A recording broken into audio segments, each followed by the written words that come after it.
So we spoke about insurable interest.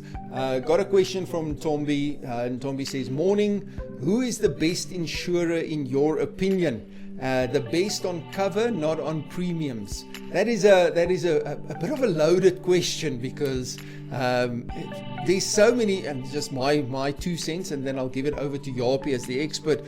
For me, is there's each insurer has their positives and their negatives, so it's very difficult to say this one is the best. But yeah, Yapi, let's see. I'll throw the ball into your court.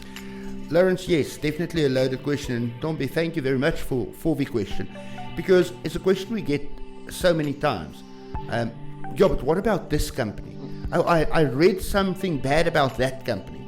Oh, my sister's fiance's uncle's friend had a bad experience. Yeah, had somebody who worked with him who had a bad experience with this insurance company. Unfortunately, like you point out, all insurance companies have their good points, all insurance companies have their bad points. It's the question is horses for courses. It depends on what you want to achieve. To answer your question in a way that would guide you in order to make a correct decision, is the best insurance company is the one where you understand the risk associated with paying the premium. So that's a fancy way of saying know what you're covered for and understand what you're paying for. Yeah. Because if you go and you look for the cheapest possible insurance, there are going to be things that aren't covered. Understand the policy wording. If you go for the most expensive insurance, still there are going to be things that aren't covered. No insurance company will cover 100% of things 100% of the time. Understand that the more you pay, the more nitty-gritty add-on little thingies are attached to it. Yeah. Some insurance companies, just to take a step back to our discussion concerning household contents, did you know that with the larger insurance companies, you have cover for a hole-in-one? So if you play golf, you hit a hole-in-one, you can claim from an insurance company. If you go to the cheaper insurance companies, that's not included. Yeah.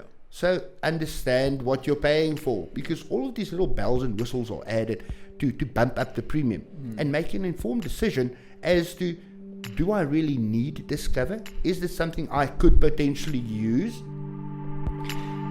The easiest answer to your question, Tombi, is approach your financial advisor. They are experts in this field.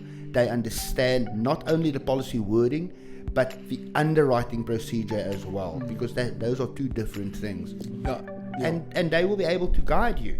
If you give them a budget and say, this is what I can afford, they will be able to structure a package for you which covers the basic needs, those primary insurable items we spoke about, and then build up from there. Yeah, I think it's a question you have to ask yourself. Do you want to drive a Mercedes, or are you comfortable with the City Golf? Both will get you to the destination. It's how do you want to get to the destination? So you can go and buy the most expensive vehicle out there. It's still going to get you to your destination the same way the other car is.